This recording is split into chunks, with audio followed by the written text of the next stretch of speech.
We finally got our new Anima mythic, and as many predicted, it is Arval. But how well can Arval perform in Anima season? Is this the new mythic that will make Anima season difficult again? What kind of teams is Arval going to perform well against? And finally, should you be pulling on this banner? I'm going to be answering all these questions and more throughout this video. Now the first thing we need to look at is Arval themselves. Arval is a colorless tome infantry mythic that grants a resistance mythic buff. Let's start off with our preference weapon, Rite of Souls.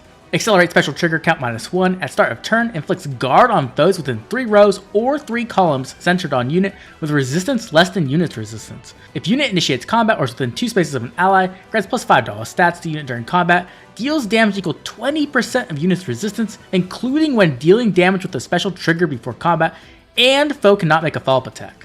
So essentially what we're getting here is we're getting slaying, guard on foes within 3 rows or 3 columns centered on Arval themselves, as long as their resistance is higher, +5 to all stats, 20% true damage based off Arval's resistance, which will naturally be very high, and an impact effect which can deny follow-ups.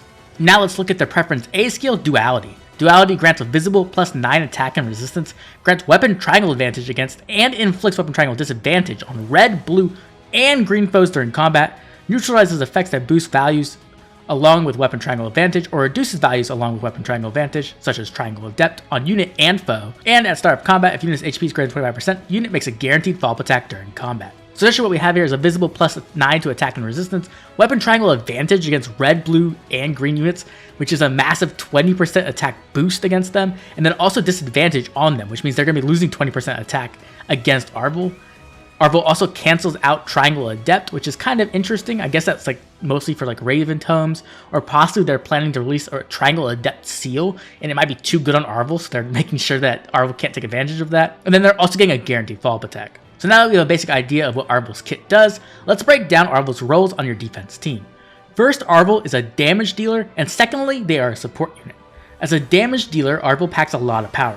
Most notably, they are getting 20% true damage based off their resistance, which we can easily tell will be very high, probably a base of 40 to 42, and when you include their weapon, preference skill, and possibly a seal, they are easily in the 60 range when it comes to resistance, which means they will be getting somewhere around 12 extra true damage per hit.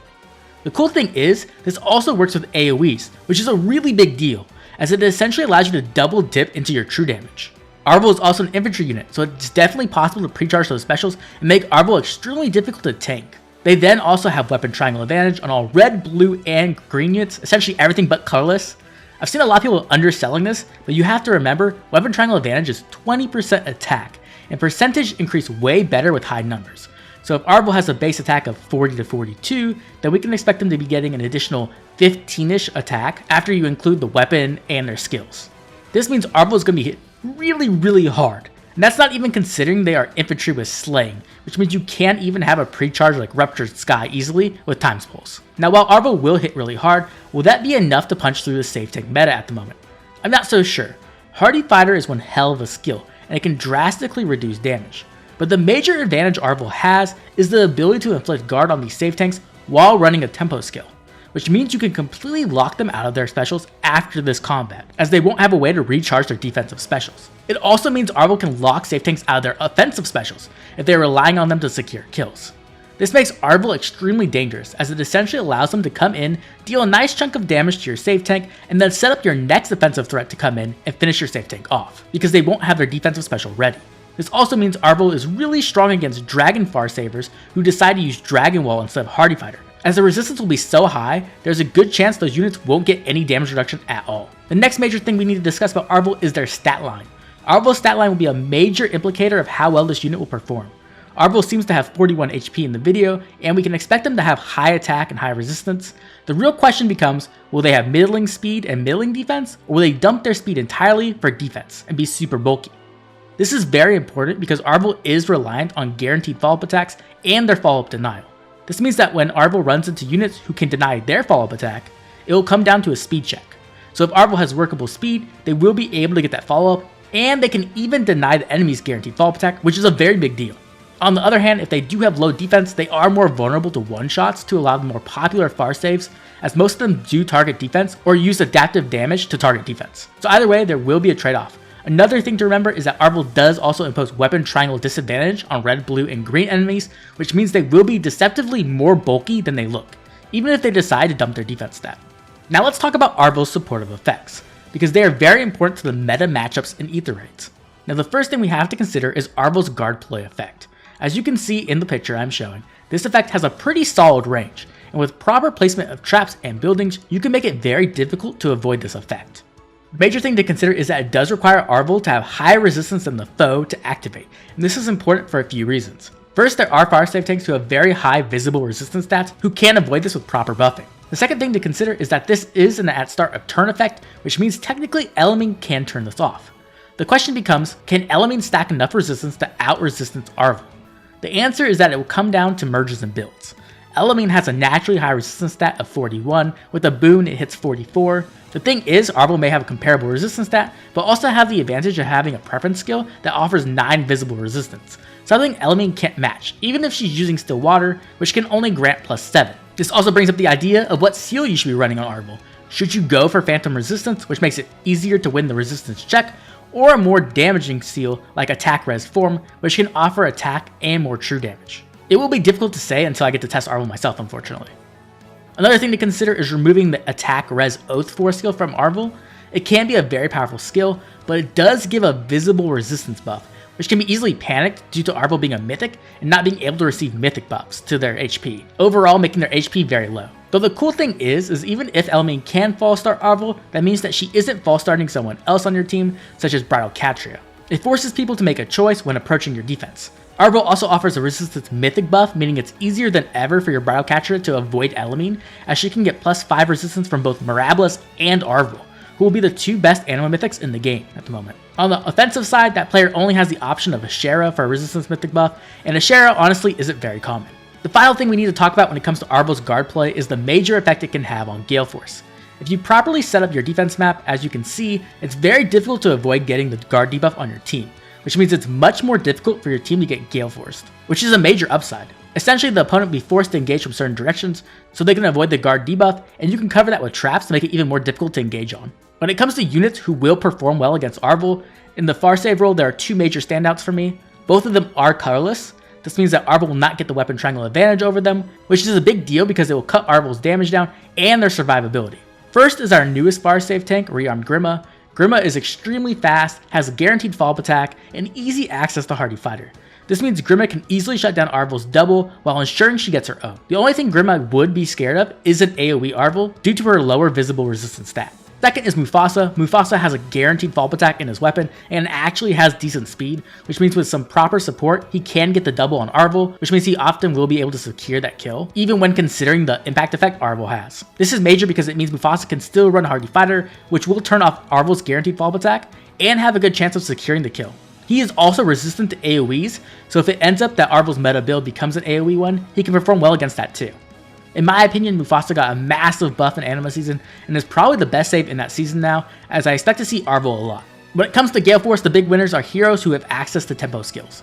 The anti-guard portion means that Arval won't have an effect on their ability to Galeforce, so this mostly means infantry Galeforcers are going to be the best against Arval teams, but the major problem is typically you can't run Wings of Mercy and a tempo skill in your B slot.